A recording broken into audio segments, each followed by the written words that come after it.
நான் புலனசாலை படத்தில் நடிச்சிட்டு இருக்கும் போது செல்வன் இங்கே இருக்காங்க. இறுதி காட்சி கிளைமேக்ஸ் காட்சி எடுத்துட்டு இருந்தாங்க. அந்த காட்சியில் எனக்கு அடிபட்டுச்சு. அதுக்கு முன்னாடி நான் ஏற்கனவே சொன்னது பத்திரிகை உலகத்தில் சொன்னது போல தான், என்ன சார் போட்டு நான் கேப்டன் போட்டு அடி நடிச்சிட்டு இருக்கேன், ஒரு வில்லன் ஒரு கதாநாயகனை இவ்வளோ தூரம் அடிக்கணுமா அப்படின்னு நான் கேட்கும்போது விஜயகாந்த் சார் என்னை கூப்பிட்டாங்க.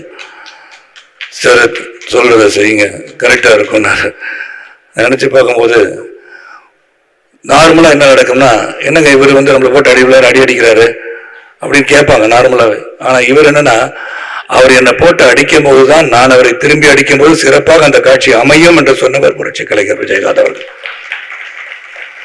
அந்த சீன் எடுக்கும்போது அடிபட்டுருச்சு.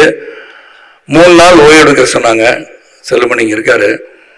ஆனால் அவர் பரவாயில்ல 3 நாள் ஆகட்டும் 4 நாள் ஆகாமல் சரத் நடிச்சு கொடுக்கட்டும்னு சொன்னார். ஆனால் நான் உடனே போயிட்டு ஒரு கார்டிசான் இன்ஜெக்ஷன் போட்டு படப்பிடிப்பு வந்தது. அவருக்கு அதிர்ச்சி, ஏன் இந்த மாதிரிலாம் பண்ணுறீங்க, ஆனால் 3 நாள் வர வேண்டாம்னு சொன்னார். கடிந்து கொண்டார். அந்த படம் முடிஞ்சது. அந்த படம் ஃபர்ஸ்ட் காப்பி பார்த்துட்டு எனக்கு கூப்பிட்டு சொன்னார், சரத் இந்த படத்தில் உங்களுக்கு தான் பெரிய பேர், அதுக்கப்புறம் தான் மற்றவங்க எல்லாரும் சொன்ன பெருந்தன்மை வேறு எந்த ஒரு கதாநாயகனுக்கும் இருக்க முடியாது. ஓப்பனாக சொல்லணும்னு அவசியம் கிடையாது, சொல்கிறார். அதே போல் இங்கே மன்சூர் அலிகான் இருக்காங்க.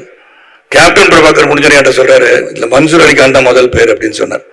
ஸோ அந்த மாதிரி ஒரு குணம் படைத்த ஒரு மனிதன் தான் புரட்சி கலைஞர் அவர்கள். இப்படி ஒரு நிகழ்வு, இந்த நிகழ்ச்சி நினைவேந்தல் நம் வாழ்நாளில் நாம் கலந்து கொள்வோம் என்று நினைத்து பார்க்காத ஒரு தருணம் என்று தான் சொல்ல வேண்டும்.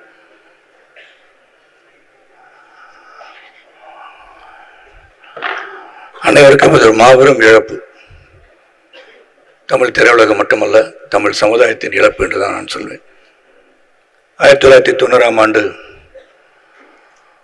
புரட்சி கலைஞர் கேப்டன் விஜயகாந்தை நான் சந்தித்தேன். அதை ஏற்கனவே சொல்லிட்டேன். இருந்தாலும் அவரை பற்றி இங்கே என்னுடைய முன்னோடிகள், அவருடன் பழகியவர்கள் இங்கே இருக்கிறார்கள். ராதா ரவி, சந்திரசேகர், தியாகு, பலர் இருக்காங்க. அவரை பற்றி நிறையா தெரியும். 1990ஆம் ஆண்டு ஒரு மிகப்பெரிய ஒரு சரிவை நான் சந்தித்திருந்த போது எங்கள் அன்பானன் சோத்ராஜ் உட்கார்ந்துருக்காங்க. என்னை விஜயகாந்த் அவர்களிடம் அழைத்து சென்றார்கள். அவர் புலனசாலை படம் எடுத்துட்டு இருந்தாங்க. போனோன்னே செல்வமணி தான் அந்த படம் இயக்குனர். ராவுத்தர் இருந்தாங்க, கதை பேசிகிட்டு இருந்தாங்க, ஒரு வில்லனை தேடிட்டு இருந்தாங்க. வாழ்க்கையில் அனைவரும் கதாநாயகனாக இருக்க வேண்டும் என்று இருந்தாலும் வில்லனாக வந்து பிறகு கதாநாயகன் ஆகின்ற பல வாய்ப்புகள் இங்கே பலருக்கும் உண்டு. அந்த விதத்தில் அங்கே போனேன். செல்வமணி, ராவுத்தர் இவங்கெல்லாம் ஏதோ பேசிகிட்டு இருந்தாங்க. விஜயகாந்த் சாரை பார்த்தேன். டைரக்டர் பார்த்துருங்கன்னு சொன்னார். பேசிகிட்டு இருக்கும்போது அவங்களா பேசிகிட்டு இருக்கிறது காது படம் கேட்கும்போது, இவர் மீசி எடுத்தால் எப்படி இருப்பார் அப்படின்னு கேட்டாங்க. அவர் 2 நிமிஷம் வெளியே போய் ரோஹிணி லாட்ஜுக்கு போனேன். மீசி எடுத்து இப்படி தான் இருப்பேன்னு சொன்னேன். அந்த மீசி எடுத்த நாளில் சந்தித்தேன். மீசி எடுத்த பிறகு அவரை சந்திக்க வேண்டிய சூழல் எனக்கு வந்துடுச்சு. அது நினச்சிதான் சைக்கிள் ஆஃப் லைஃப். அங்கே ஒரு அறிமுகம், அவரை சந்திக்கின்ற வாய்ப்பு. இன்று அதே முகத்தோடு நான் பார்க்கும்போது இந்த முகத்தை என்னால் பார்க்க முடியவில்லை. நான் வெளிநாட்டில் இருந்தேன், வர இயலாத ஒரு தூரம். வந்த பிறகு ஒரு மரியாதை தான் செலுத்த முடிந்தது. அவருடன் அந்த அமைதி ஊர்வலத்தில் கலந்து கொள்ள முடியவில்லை என்ற வருத்தம் எனக்குள் இருக்கிறது. ஆனால் நடிகர் சங்கம் என்று இந்த நினைவேந்தல் மூலமாக இந்த மாமனிதர், நல்ல ஒரு உள்ளம் படைத்த, வள்ளல் குணம் படைத்த என் அன்பு சகோதரர் விஜயகாந்த் அவர்களுக்கு நினைவேந்தல் நிகழ்ச்சி நடத்தி கொண்டிருக்கிறார்கள். எல்லாரும் மனசிலே ஒரு புழுக்கம் இருக்கும். என்றால் என்னை பொறுத்த வரைக்கும் அவர் இழந்துவிட்ட சூழ்நிலையிலும் நாம் இன்று சில விஷயத்தை நம்ம கொண்டாடணும். எதை கொண்டாடணும்னா அவருடைய குணம், பழகுகின்ற விதம், வள்ளல் குணம், அவரிடம் கற்றுக்கொள்ள வேண்டிய பாடங்கள் ஏராளம் ஏராளம் என்று தான் சொல்ல வேண்டும். எனக்கு ஒரு நாசர் அவர்கள் சொல்லும்போது 3 நிமிஷத்தில் பேசுறீங்கன்னு சொன்னார். 3 நிமிஷத்தில் பேசுறது கிடையாது, 3 ஜென்ரேஷன் பேசலாம் அவரை பற்றி. ஏன்னா உள்ளத்தின் அடித்தளத்திலிருந்து ஒரு சில அவருடைய பழகிய நாட்களை நினைவு கூறுகின்றதான் இந்த நினைவேந்தல். நான் புலனசாலை படத்தில் நடிச்சிட்டு இருக்கும் போது செல்வனிங்க இருக்காங்க. இறுதி காட்சி கிளைமேக்ஸ் காட்சி எடுத்துட்டு இருந்தாங்க. அந்த காட்சியில் எனக்கு அடிபட்டுச்சு. அதுக்கு முன்னாடி நான் ஏற்கனவே சொன்னது பத்திரிகை உலகத்தில் சொன்னது போல தான், என்ன சார் போட்டு நான் கேப்டன் போட்டு அடி நடிச்சிட்டு இருக்கேன், ஒரு வில்லன் ஒரு கதாநாயகனை இவ்வளோ தூரம் அடிக்கணுமா அப்படின்னு நான் கேட்கும்போது விஜயகாந்த் சார் என்னை கூப்பிட்டாங்க. சார் சொல்றத செய்யுங்க, கரெக்டாக இருக்கும். நான் நினச்சி பார்க்கும்போது நார்மலாக என்ன நடக்கும்னா, என்னங்க இவர் நம்மளை போட்டு அடி அடிக்கிறாரு அப்படின்னு கேட்பாங்க நார்மலாகவே. ஆனால் இவர் என்னன்னா, அவர் என்னை போட்டு அடிக்கும் போது தான் நான் அவரை திரும்பி அடிக்கும் போது சிறப்பாக அந்த காட்சி அமையும் என்று சொன்னவர் புரட்சி கலைஞர் விஜயகாந்த் அவர்கள். அந்த சீன் எடுக்கும் போது அடிபட்டுருச்சு.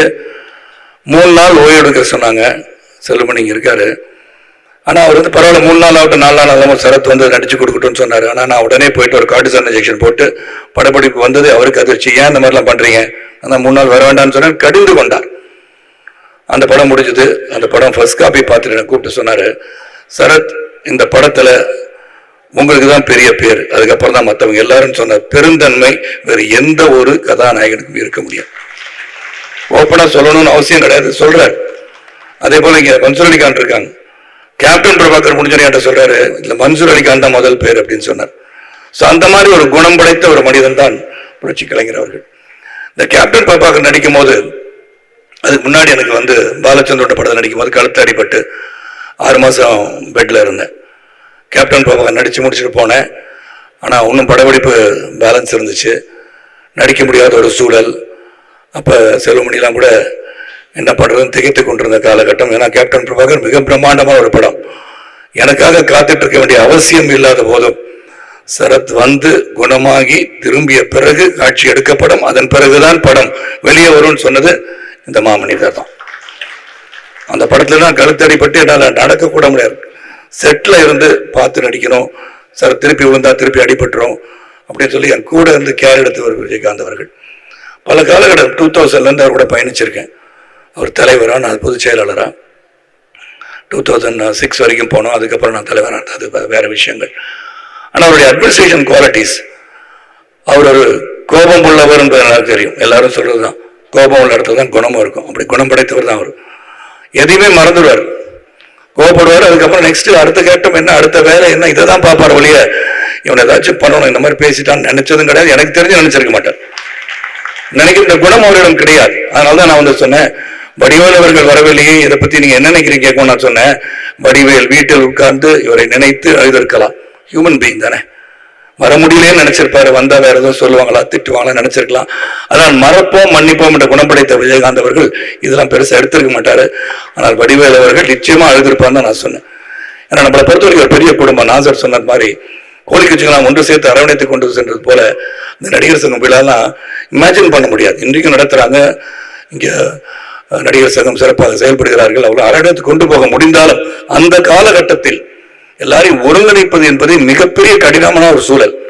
போன் போடணும், நேர போய் பார்க்கணும், வர சொல்லணும், அவங்க பல இடத்துல படப்பிடிப்பு இருப்பாங்க. ஆனால் ஒருங்கிணைத்த சக்தி என்று சொன்னால் அது புரட்சி கலைஞர் கேப்டன் விஜயகாந்த் அவர்கள் தான்.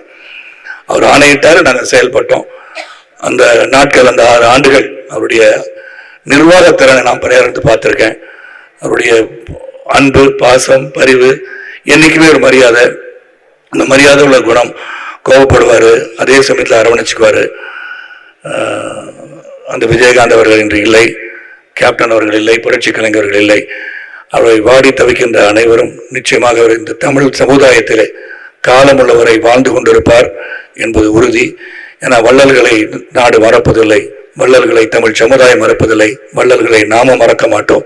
ஆகவே புரட்சி கலைஞர் கேப்டன் விஜயகாந்தை மறக்காமல் அவர் விட்டு சென்ற பணிகளை, சமுதாய பணிகளை, சமூக பணிகளை, அவர் நினைத்த செயல்களை, அவருடைய குணம்படைத்து அவரை போல் நாம வாழ வேண்டும் என்று எண்ணுகின்ற ஒரு இடத்தில் அவர் இருக்கிறார்.